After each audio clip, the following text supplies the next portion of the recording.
तुम्हालासुद्धा उपवासाच्या दिवशी काहीतरी चटकदार खावंसं वाटतं का? तर मग हा व्हिडिओ तुमच्यासाठी.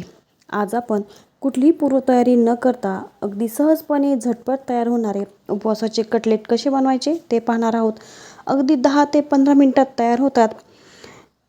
एकदम सोपी रेसिपी आहे आणि रेसिपी मी तुम्हाला भरपूर टिप्ससह शेअर केलेली आहे. त्यामुळे व्हिडिओ शेवटपर्यंत नक्की बघा.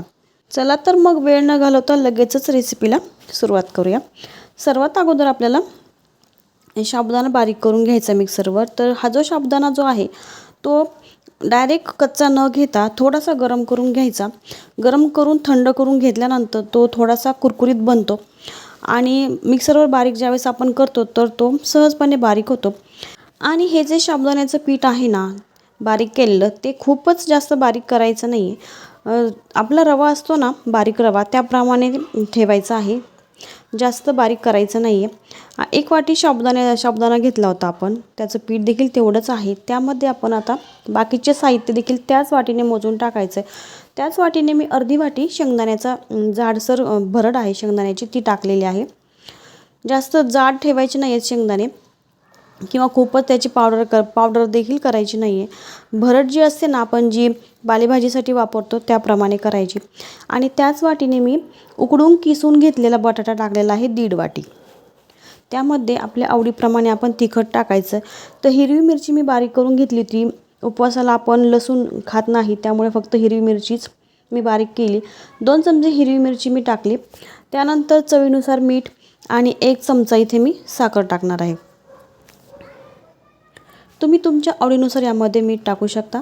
त्यानंतर हे सर्व जे सारण आहे ते एकत्र करून आपल्याला त्या साबुदाण्याच्या पिठामध्ये व्यवस्थित मळून घ्यायचं आहे. जसं आपण कणकेचा गोळा करतो ना त्याचप्रमाणे हे पीठ आपल्याला मळून घ्यायचं आहे. आणि लक्षात ठेवायचं आपण हा जो बटाटा वापरलेला आहे ना तो बटाटा जो आहे तो अजिबात ओलसर नाही आहे. कधीकधी काय होतं जास्त पाण्यामध्ये आपण बटाटा उकडवतो आणि त्यावेळेस तो बटाटा जास्त ओलसर होतो.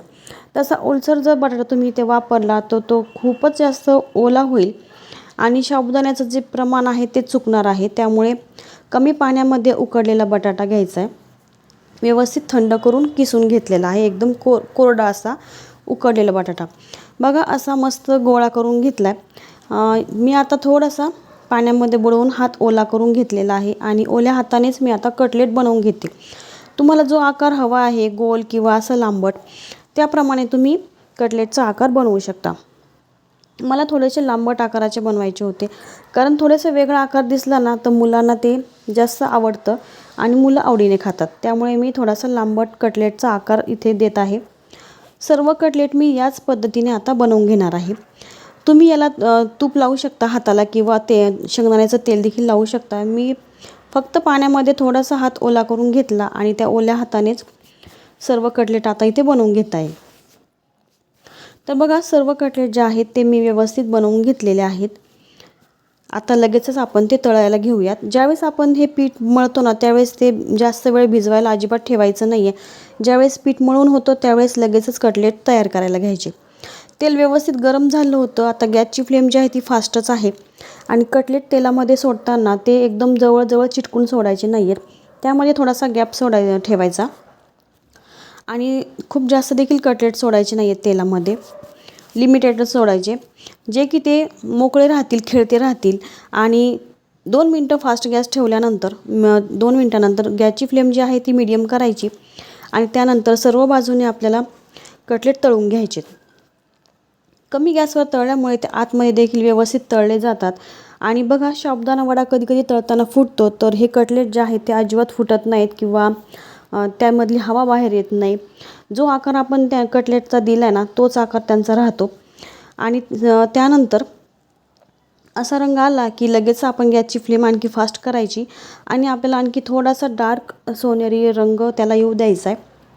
बघा व्यवस्थित आता डार्क सोनेरी रंग आलेला आहे. आपण सर्व कटलेट काढून घेऊयात आणि बाकीचे कटलेट देखील याचप्रमाणे आपल्याला तळून घ्यायचे.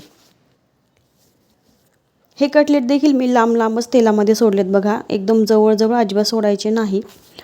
कटलेट तयार आहेत पण आपण त्यासोबत खायला एक चटणी तयार करणार आहोत. 1 वाटी मी ओला नारळ घेतला आहे. त्यानंतर 2 ते 3 मिरच्या घेतल्यात हिरव्या. 1 चमचा मीठ, 1 चमचा इथे साखर घेतलेली आहे. आणि उपवासाचं जे मीठ असतं ना, काळं मीठ, ते देखील मी थोडंसं घेतलं आहे.